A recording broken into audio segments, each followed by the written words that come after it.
Perched on the edge of the world, Strawberry Peak Fire Lookout offers views and history that will take your breath away. Positioned high in the San Bernardino Mountains, the Strawberry Peak Fire Lookout stands as both a sentinel and a piece of living history.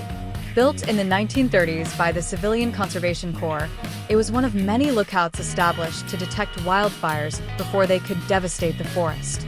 From this vantage point, at over 6,100 feet, you can see for miles sweeping views of Lake Arrowhead, the Mojave Desert, and on a clear day, even distant Mount San Gorgonio.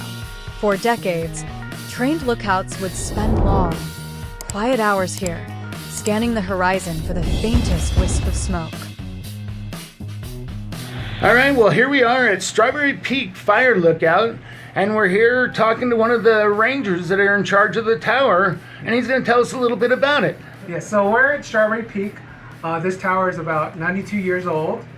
It's considered a historical landmark. That's why you see everything pretty much all original here, and you see the stoves. None of this is actually functional anymore. The only thing we have is the power. So we're at 6185 elevation, and as you can see, we're in charge of keeping an eye all over San Bernardino National Forest, and we're here from basically 9 to 5, but we have extended shifts too. Our job is to report back the weather, so that you can tell if it's the fire weather season, the conditions for every day. Our job is to look for lightning strikes and mark down on the map, on the Osborne, because lightning strikes might not produce a fire right away. They sometimes will take up to 2 weeks before they actually turn into a fire. Wow. But our job is to look for smoke and report back the location of smoke and what type of smoke color it is, because the smoke color can dictate if it's what type of fuel it's fueling. So if it's like a dark color, like a black or a gray, it could be a petroleum based. If it's a yellow fire, yellow smoke, it could be vegetation. All right, huh? But we're open every day. It is manned every day. And everyone, the general public is welcome to come up here between 9 and 5. Now, are you a volunteer here, or? We're all volunteers. All volunteers? Yes. And you can take a course or a class to become a volunteer to actually do this up here, huh? It's a 2-day in-office class down in San Bernardino off of Tippecanoe. You can sign up for it, and then they have the class every April. And then you have 2 days in training in the tower with the veteran.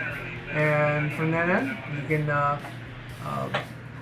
become one of 3 towers. So we have Strawberry Peak, we have Morin Peak down by Kaipa, Mill Creek Ranger Station, and the highest one is at Butler Peak. And how long would a shift be? It's generally 9 to 5. 9 to 5, okay. But we usually get here about between 7:30 and 8 o'clock in the morning, and we usually leave at 5.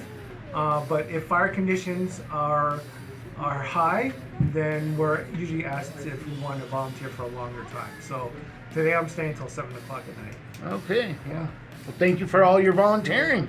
Yeah, amazing. It's a great place. Yeah, the views are amazing. It's quiet up here.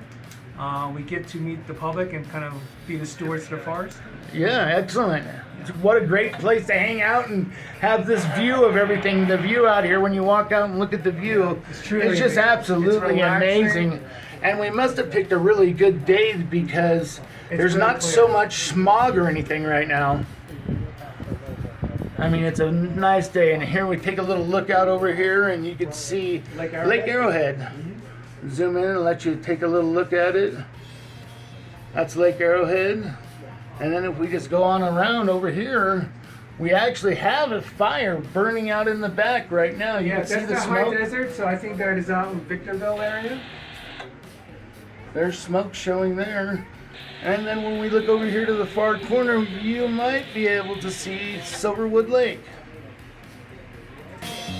Situated on Playground Drive, just west of Crestline, this launch sits at approximately 5,262 feet above sea level. The site was originally known as Teddy Bear in the late 1970s. This launch area evolved into what's now known as the Crestline Launch. Well, this is amazing view from this location. I know the wind's going to be a lot right now.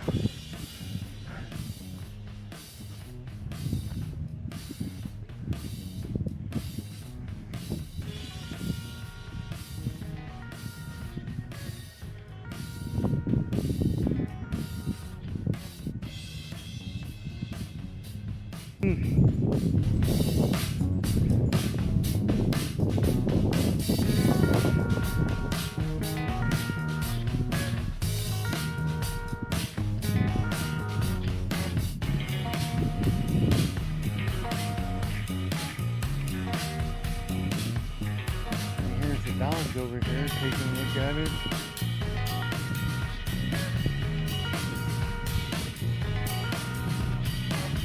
Got a nice little picnic bench up in the shade. If you enjoyed this adventure, please subscribe, hit that like button, and stay tuned for more journeys ahead. Thanks for watching.